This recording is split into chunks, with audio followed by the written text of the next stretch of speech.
Olá, meu amigo, minha amiga.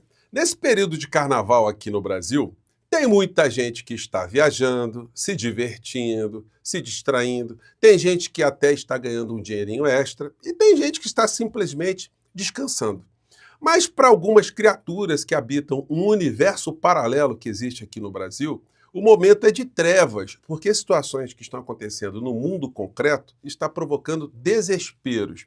E o principal deles no dia de hoje é o filhote do ladrão de joias, que agora, pressionado, vendo que algumas sanções podem recair sobre as suas costas, ele está vindo a público fazer defesa de direitos humanos. Mas será que ele tem alguma legitimidade para usar essa expressão de alguma maneira? Eu vou conversar com vocês sobre o que está acontecendo, vou mostrar aqui o desespero da criatura e também vou conversar com vocês sobre situações paralelas que estão acontecendo aqui do lado, aqui do nosso país.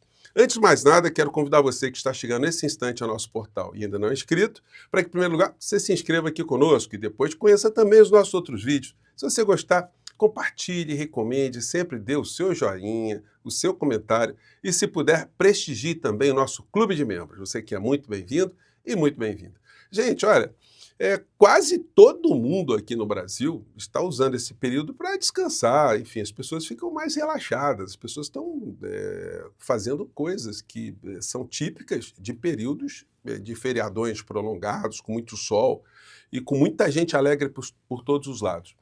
Mas tem coisas que estão acontecendo, né? E elas não param, como, por exemplo, os prazos processuais penais.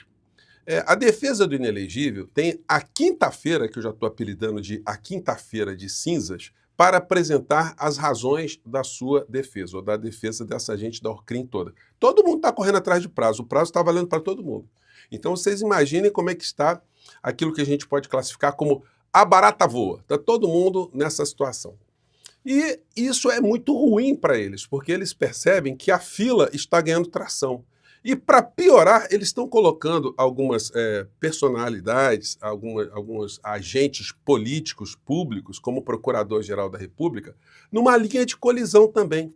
Eles acham que com isso eles aliviam alguma situação. Acho que os advogados dos criminosos aí, desses golpistas, estão muito mais preocupados do que a vã filosofia poderia imaginar. Notícia é: Moraes nega recurso de Bolsonaro e reforça acesso da defesa a documentos. Olha, o ministro Alexandre de Moraes ele está dizendo, olha, o prazo legal para vocês é esse aqui, os documentos são todos esses aqui, já estão todos tornados públicos, vocês peguem isso aí e façam a defesa de vocês, se for possível. Termina agora, dia 6 de março, portanto, a quinta-feira de cinzas. Por lobby com base trampista, PT denuncia Eduardo Bolsonaro por conspiração. Gente, essa gente não tem noção do que é o mundo concreto, né? Procurador-geral e delegado da Polícia Federal também estão na mira do Congresso dos Estados Unidos de site. O motivo seria a colaboração de Paulo Gonet e Fábio Shor com ordens de censura de Moraes. Claro que isso aqui é um veículo de comunicação de direita, então eles colorem a manchete com isso. Mas o fato é que o Procurador-Geral da República, aliás, todas as pessoas que lideram instituições aqui no nosso país, que estiverem atuando para que nós tenhamos justiça aqui no Brasil, para essa gente do mundo paralelo, eles são inimigos, eles têm que ser destruídos, têm que ser neutralizados. Aquela ex-juíza que foi expulsa da magistratura por vagabundagem, que está hoje nos Estados Unidos, ela disse que o importante agora é derrubar o regime, que o regime aqui no Brasil precisa ser derrubado. Então, isso mostra o caráter dessas criaturas, o que eles pensam mesmo de democracia, de Estado democrático e de direito. Essa figura aqui está sublinhando isso que eu estou dizendo para vocês. É o mais assistido na direita no YouTube, e a gente tem que assistir para saber o que essa gente anda espalhando de toxinas por aí, né? Ele está dizendo coisas como essa aqui, ó. Passaram a discutir sanções ao Procurador-Geral da República, Paulo Gonet. Paulo Gonet, que na verdade se transformou numa espécie de despachante do Alexandre de Moraes. Não é uma entidade, uma instituição separada do STF, não. Ele simplesmente carimba exatamente o que o Alexandre de Moraes quer. E é o delegado da Polícia Federal, Fábio Alvarez Shor. Fábio, acho que ele foi promovido recentemente, foi mandado para outro país aí. Fábio Alvarez Shor é o responsável, ele é o chefe da Gestapo dentro da Polícia Federal. Tá? E, inclusive, nós temos aí deputados federais sendo investigados porque... Na hora que o chefe da Orcrim for para a cadeia, todo o resto do bloco da Papuda vai começar a prestar contas também. Eduardo Bolsonaro pode ter passaporte retido por conspirar contra o Brasil nos Estados Unidos. Gente, isso é uma sanção para ele que é gigantesca, porque para mandar um deputado ou senador para a cadeia, são várias barreiras que têm que ser ultrapassadas. É um processo que é muito lento e tal, mas a decretação da apreensão do passaporte dele pode ser instantâneo, pode ser uma medida preventiva. Isso, deixar o Bananinha sem viajar, sem ficar fazendo a bajulação, sem continuar a trair a pátria do nosso país, para ele isso é muito duro, né? Então ele está desesperado. Deputado Rogério Correia aciona PGR contra filho de Bolsonaro, que abandonou seu mandato parlamentar para articular retaliações dos Estados Unidos ao ministro Alexandre de Moraes e sanções ao Brasil. E aí, olha só a cara da criatura, gente. Ele veio com essa cara aqui meio cadavérica, fazer um discurso que não se acopla, né, à história dele, do pai dele, demonstrando mais uma vez o nível da covardia desse clã de chorões e covardes. Ele disse o seguinte: me desculpe usar essas expressões, mas eu estou apenas atestando a verdade, não estou fazendo aqui nenhuma acusação, nenhum xingamento vulgar, não. É atestando o comportamento dessas criaturas e como esses comportamentos são classificados pela sociedade, pelo direito brasileiro. Vamos ver aqui. Eu acabo de ser vítima de uma ação conjunta dentro da Câmara dos Deputados e na PGR que pede que eu perca o meu passaporte, o meu mandato e seja condenado por crime de lesa pátria. Quando, na verdade, o que eu estou pedindo é o respeito aos direitos humanos. Eu estou denunciando as violações cometidas por indivíduos. Gente, olha só, é um negócio nojento, asqueroso, vil, tenebroso, que essa criatura, que dentro do vocabulário popular, que está cometendo uma traição contra a pátria, e quando você diz assim, traição contra a pátria, isso parece uma coisa meio abstrata para o cidadão comum, mas se você diz assim, meu amigo, sabe o que o cara está fazendo? Esse cara é um X9, esse cara é um alcaguete, é um caguete, é um traidor, como dizia Bezerra da Silva, é um dedo de seta. Esse cara está atuando contra o povo brasileiro. Ele poderia facilmente estar classificado nessa categoria de traidores conhecidos pela humanidade.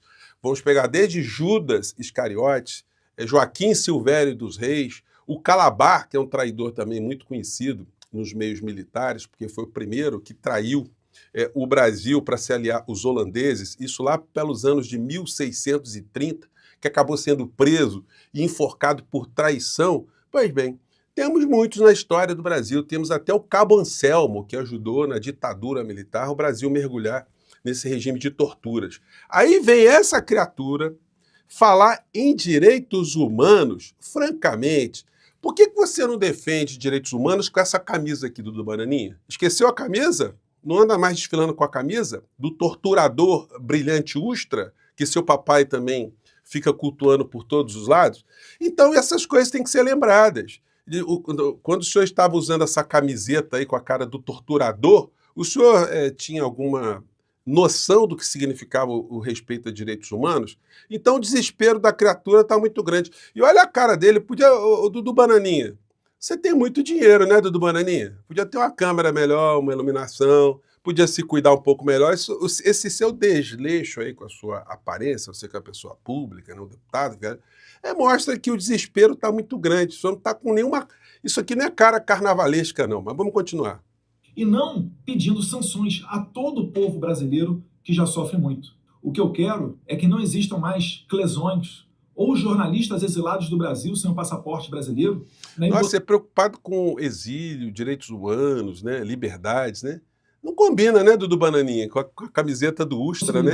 Aliás, o senhor deveria, para ter mais credibilidade, até com o bolsonarismo, continuar a usar a camiseta do torturador, né? Com esse discurso seu aí, é um discurso que não cola, né? Mas a gente está aqui para lembrar.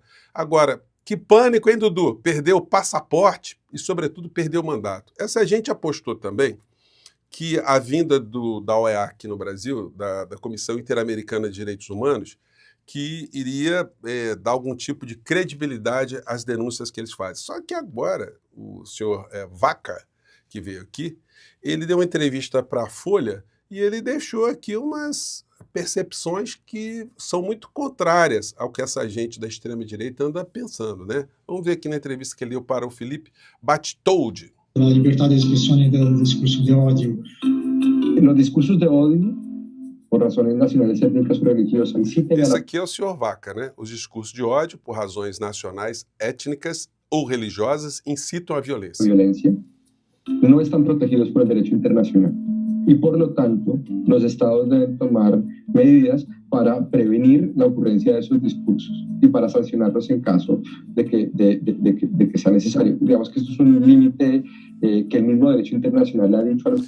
Então, meus amigos, o senhor Vaca está dizendo aí de que lado pendem os defensores de direitos humanos. E esse lado não é o lado obscuro, não é o universo paralelo que está aqui no Brasil latejando ainda, né? E desesperados nesse tempo de carnaval.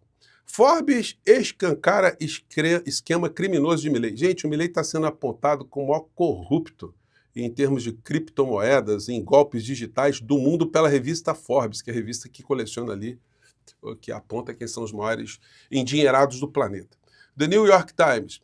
Quanto Javier Milei sabia sobre o golpe de criptomoedas que ele promoveu? E aí eles fazem aqui, dissecam a figura que, para se proteger, está lançando mão de um sistema muito parecido com o que Trump está fazendo nos Estados Unidos. Ele copia tudo, né? Milei nomeia por decreto juízes para a Suprema Corte e abre nova crise na Argentina. Gente, o Milei, ele está nessa categoria de títeres, de marionete, assim como o Juan Guaidó, como o Zelensky, que agora está foi apontado durante muito tempo como um herói pela mídia do planeta inteiro, mas ele se prestou a servir aos interesses dos Estados Unidos antes e agora ele está ali numa situação de encurralado, porque todo mundo acreditou naquilo que o Estado Profundo dos Estados Unidos fez e agora estão desfazendo uma série de situações e a conta chegou para essas criaturas, ou para a criatura. Então, hoje está um dia onde as criaturas que serviram-se como títeres, como marionetes, e alguns que estão passando o papel, ou fazendo papel de traidores, de dedo duros, de X9 contra a sociedade brasileira, prestarem as suas contas aí com a história, né? Eu fico por aqui, gente. Mande seu comentário aqui, que tem muita coisa acontecendo. Mais tarde a gente volta. Tchau!